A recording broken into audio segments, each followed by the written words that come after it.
ম্যাচের আগেই ফলাফল ফাঁস। কলকাতা নাকি বেঙ্গালুরু আইপিএল এর ৩৬তম ম্যাচে জিতবে কোন দল, তারই ভবিষ্যৎবাণী করলো খালিদ সিটিয়া। বন্ধুরা, বিস্তারিত জানার আগে ভিডিওর লাইক বাটন একটি ক্লিক করুন এবং আমাদের চ্যানেলটি এখনো সাবস্ক্রাইব করে না থাকলে এখনই সাবস্ক্রাইব করে নিন। আইপিএল ২০২৪-এর ১৭তম আসরের ৩৬তম ম্যাচে আগামীকাল বিকাল ৪টায় মুখোমুখি হবে কলকাতা এবং বেঙ্গালুরু। কিন্তু এই দুই দলের মধ্যে ৩৬তম ম্যাচে জিতবে কোন দল, তা নিয়েই ভবিষ্যৎবাণী করল জ্যোতি সিটিয়া। দর্শক, গত ২২ মার্চ শুরু হয়েছে আইপিএল এর ১৭তম আসর। আর এই আসরে এখন পর্যন্ত ৬টি ম্যাচ খেলে ৪টিতে জয় পেয়ে পয়েন্ট টেবিলের ২ নম্বরে অবস্থান করছে কলকাতা নাইট রাইডার্স।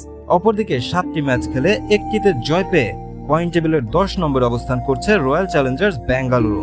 এছাড়া আইপিএল ইতিহাসের শুরু থেকে এখন পর্যন্ত হেড টু হেড মোকাবেলায় বেঙ্গালুরুর বিপক্ষে কলকাতা এখন পর্যন্ত জয় পেয়েছে ১৯টি ম্যাচে। অপরদিকে কলকাতার বিপক্ষে বেঙ্গালুরু জয় পেয়েছে মাত্র ১৪টি ম্যাচে। অর্থাৎ অতীত এবং বর্তমান দুই ফর্ম বিবেচনায় কলকাতা বেঙ্গালুরুর চেয়ে অনেকটাই এগিয়ে আছে। আর এই দুই দলের মধ্যে ৩৬তম ম্যাচে জিতবে কোন দল, তা নিয়ে ভক্ত সমর্থকদের মনে উত্তেজনার শেষ নেই।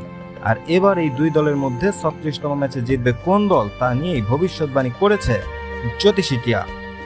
জ্যোতি সিটিয়ার সামনে কলকাতা এবং বেঙ্গালুরুর পতাকা রাখা হয়, আর জ্যোতি সিটিয়া সেখান থেকে কলকাতার পতাকা তোলে এবং এটাও জানিয়ে দেয় আগামীকালকের ম্যাচে জয় পাবে কলকাতা।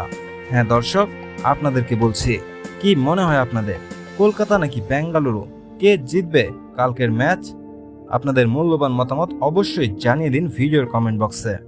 ভিডিওটি দেখার জন্য আপনাকে অসংখ্য ধন্যবাদ।